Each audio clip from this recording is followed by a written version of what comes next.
Amigos, tengan ustedes muy buenos días. Los saluda Bismar Mengoa aquí en tu programa Tu Médico de Cabecera. El día de hoy contamos con la grata presencia de la doctora Pilar Ochoa, médico reumatóloga, con quien estaremos tocando el tema de osteoporosis, un tema muy importante, muy interesante. Gracias por estar con nosotros, doctora Pilar. Bueno, el agradecimiento va hacia usted, doctor Mengoa, por esta invitación, que, bueno, este programa me parece muy interesante para al alcance de todas las personas que viven aquí en Puno y alrededores, para saber realmente sobre las enfermedades, ¿no? Sacarnos de algunos mitos y cosas que tenemos. Cuando Gracias, nosotros doctor. hablamos de osteoporosis, lo primero que nos ponemos a pensar es esa fragilidad que puede tener el hueso producto de la falta de calcio. Y otro concepto muy interesante es que generalmente se presenta más en mujeres en etapa menopáusica. ¿Esos conceptos son ciertos, doctora Ochoa? Nada ciertos, ¿no? Es un mito. Miren, la osteoporosis es una enfermedad que se produce por diferentes causas. Existen factores de riesgo, no todos van a ser osteoporosis, factores de riesgo que se pueden modificar, algunos y otros que no se pueden modificar, pero no es la osteoporosis en una persona que pasó pues ya a la adultez, ¿no?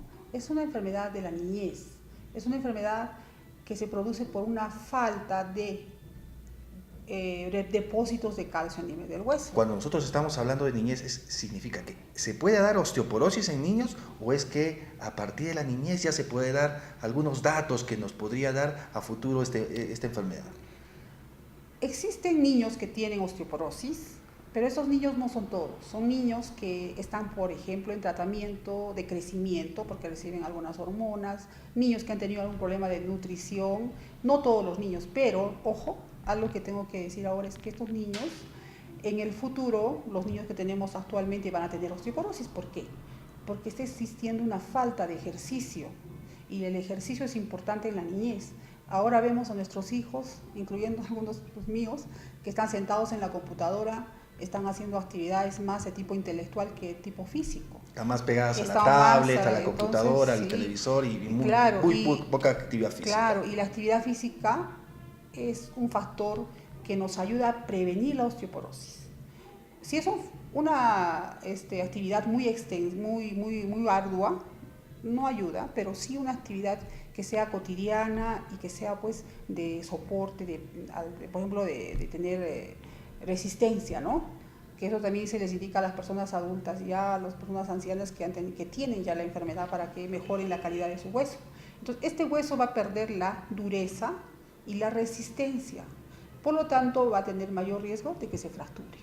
Cuando nosotros hablamos de la estructura del hueso, porque muchos quieren entender esa estructura del hueso, ¿de qué consta y qué hace la osteoporosis cuando existe ya un debilitamiento del mismo?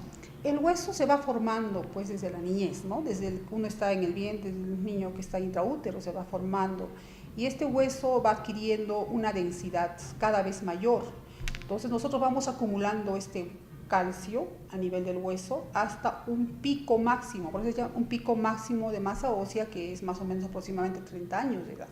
Entonces, este se va acumulando. Si un niño no ha tenido un buen aporte en la niñez y va a pasar a la adolescencia, hace sus famosas dietas ahora que las niñas quieren estar light y después pasa a tener sus primeros hijos, no se alimenta bien, a los 30 años va a llegar el hueso con una calidad y una cantidad inadecuada. Porque a partir de los 30 años, en todos, ya existen unas células en el hueso que se llaman los osteoclastos. Y estos van a empezar a resorción, van a producir la resorción, o sea, van a empezar a sacar el calcio. Cuando uno está en crecimiento, que es muy diferente, existen los osteoblastos, que son los formadores de calcio, y estos van a ir formando y van a ir haciendo que el hueso crezca, porque la persona va a crecer, ¿no? Y si nosotros no hemos dado el buen aporte, que está en diferentes alimentos, qué sé yo, va a llegar al pico máximo con una baja ya, o sea, no va a llegar con un aporte adecuado y esta persona más rápidamente va a llegar a la osteoporosis, porque ahí va a actuar ya, cuando llegue al pico máximo, los osteoclastos, que es algo que en todos va a actuar, es algo normal, y no va a haber la cantidad, digamos, de calcio adecuada para poder soportarse, podría decir en otras palabras, la pérdida que va a tener siempre una persona, ¿no? Ese aporte nutricional de calcio en nuestra región, ¿qué recomendaciones a aquellas mamás, a aquellos niños y niñas que están en crecimiento? ¿Qué tipo de alimentos debe consumir para fortificar estos huesos? Existen diferentes alimentos. Estamos en una ciudad donde tenemos la facilidad de poder nosotros adquirirlos y bueno, a veces por desconocimiento no hacemos eso, ¿no? En los colegios se tenía la idea de hacer loncheras saludables, ¿no? Y que constaran de alimentos que aportaran nutrición, ¿no? Y en eso se estaría, por ejemplo, la quinoa, la kiwicha, ¿no? Tenemos esos alimentos que aportan muy buena cantidad. Ahora, nosotros podemos darle el yogur que tiene mayor concentración de calcio, la leche. En general, todos los lácteos. Todos los lácteos, ¿no? Nos aportan una cantidad buena, ¿no? De calcio. Y bueno, eso, y a las madres también, ¿no? Darles el buen aporte, ¿no? Eso es muy importante porque sucede que la mujer en la etapa de gestación y en la etapa de lactancia debe tener un mayor aporte de calcio en relación a las otras etapas de la vida. Sí, debes tener un mayor aporte, no exagerando, porque cuando les voy a comentar algo, ¿no? Cuando uno diagnostica a un paciente osteoporosis, va a su casa y consume toda la leche habida por haber, leche, calcio, yogur, y ese rato quiere salir del problema, pero es que no es así, ¿no? Nuestro organismo está hecho en las mujeres para tener un hijo. No necesitamos tomar cantidades de calcio porque nosotros podemos formar un ser, nuestro organismo está hecho para eso, pero sí podemos de repente aumentar un poco más nada más, ¿no? No es saturarnos de calcio. Hay un ¿no? concepto muy importante que ya nos menciona la doctora Ochoa, es una enfermedad que se presenta con mayor frecuencia en la mujer y por lo tanto tiene que tomar algunas precauciones y medidas para poder diagnosticar a tiempo esta enfermedad. ¿Hay síntomas de esta enfermedad? Bueno, no solamente se presenta en la mujer, ¿no? En el tiempo que yo vengo trabajando en la ciudad de Puno, ya son más o menos 10 años de especialista, veo que la frecuencia de osteoporosis es bien alta. No siempre en personas mayores de 50, como dice la literatura, 60, 70, son personas jóvenes y también son varones, ¿no? El hecho de que de repente estas personas tengan una inadecuada alimentación en la niñez o que tengan algunos otros factores que van a desencadenar que no tengan el aporte adecuado de calcio, ¿no? Entonces, eso está pasando. Y esta enfermedad no es una enfermedad que nos da síntomas, ojo. Muchos vienen a la consulta y dicen, tengo dolores de hueso, entonces tengo osteoporosis. No es la verdad. La osteoporosis no duele. Existe una osteoporosis que duele cuando, por ejemplo, ha tenido una fractura una persona y hace una enfermedad, ¿no? Que nos puede dar osteoporosis en el hueso que ha sido fracturado, ¿no? Eso tiene un nombre que es, ¿no?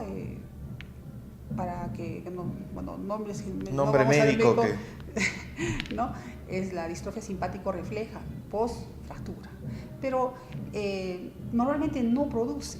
¿Cuándo produce dolor la osteoporosis? Cuando existe ya una complicación, que viene a ser una fractura. Y la fractura se produce en la columna. Entonces nosotros vemos en la calle muchas ancianitas que tienen la jorobita, ¿no?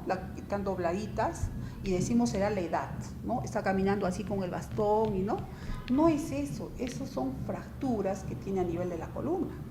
Entonces hay una relación, por cada centímetro que una persona pierde en talla significa una fractura ósea, esto a nivel de la columna.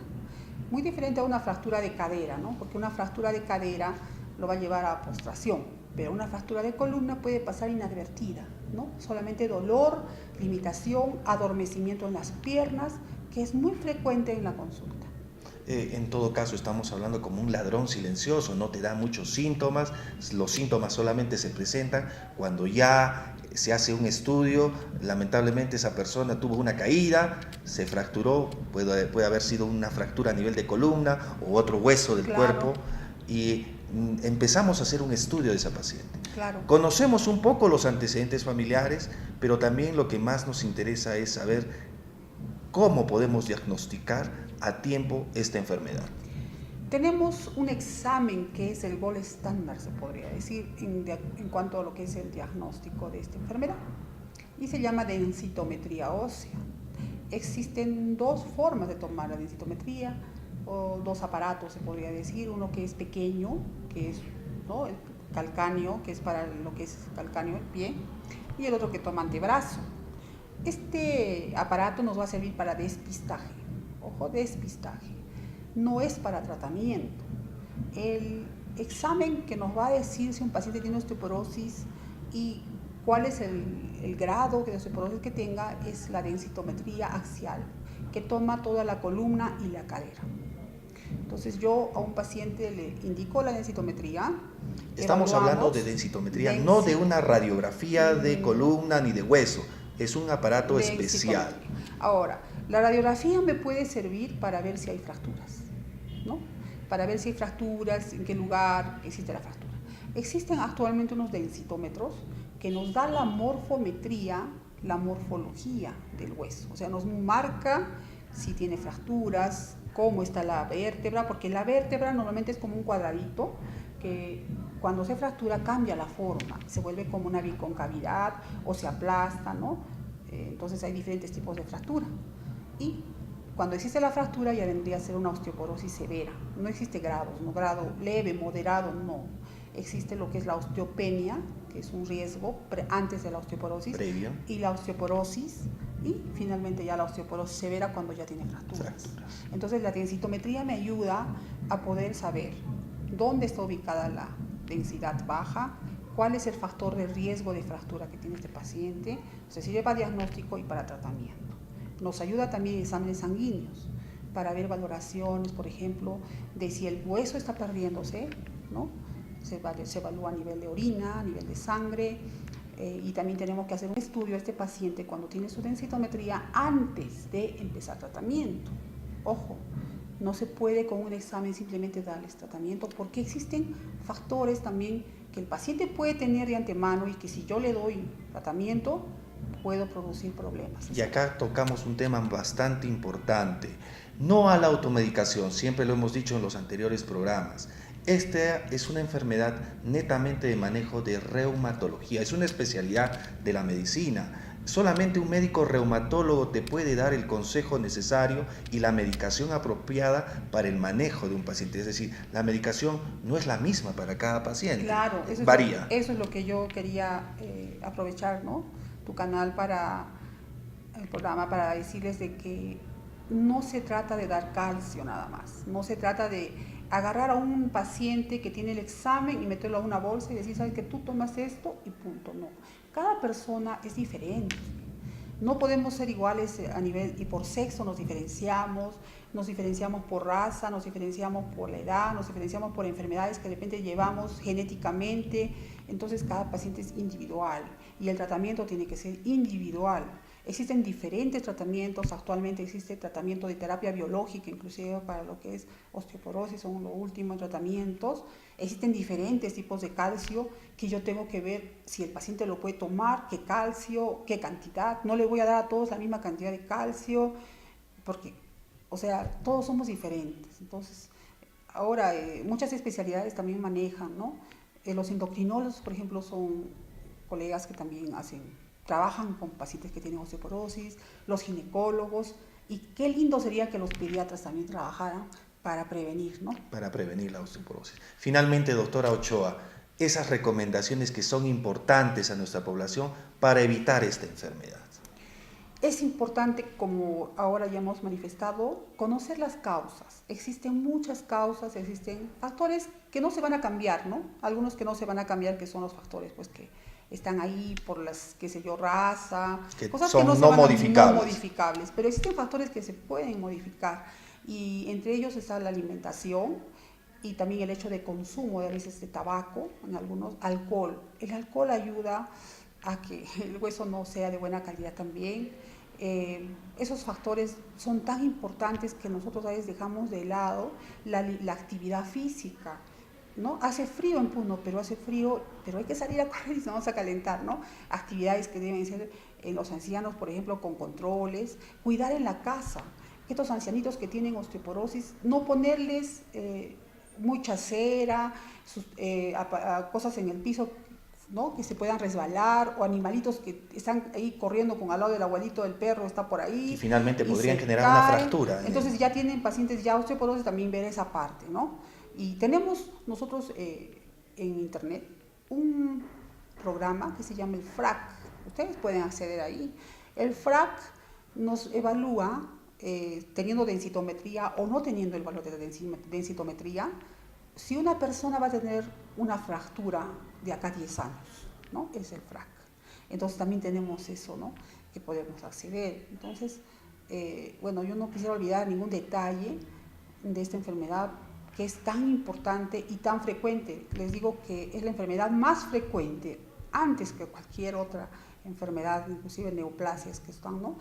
Y el futuro del mundo se ve ya la proyección que va a ser una de las enfermedades más prevalentes, ¿no? Que va a haber. Más que todo porque sabemos que el estilo de vida de cada persona genera también un tiempo de vida un poco más prolongado. Doctora Ochoa, muchas gracias por estar compartiendo con nosotros nuestro programa, a tu médico de cabecera, por compartir este tema tan importante, tan interesante, de gran información hacia nuestro público general. Y recuerden, amigos, que más vale 1 gramo de prevención que 1 tonelada de curación. Gracias, doctora Ochoa. Muchísimas gracias y gracias a toda la población por permitirme poder llegar a ustedes, doctor Bengoa, le agradezco. Y bueno, espero haberlo sacado de todas las dudas y bueno, que no sea la primera vez. Hay muchas cosas que hablar de osteoporosis, hemos tratado de tomar todo lo que esta enfermedad representa y espero que ustedes hayan salido de algunas dudas. Muchas gracias, doctora Ochoa. Y será hasta su nueva secuencia de tu médico de cabecera. Muchas gracias.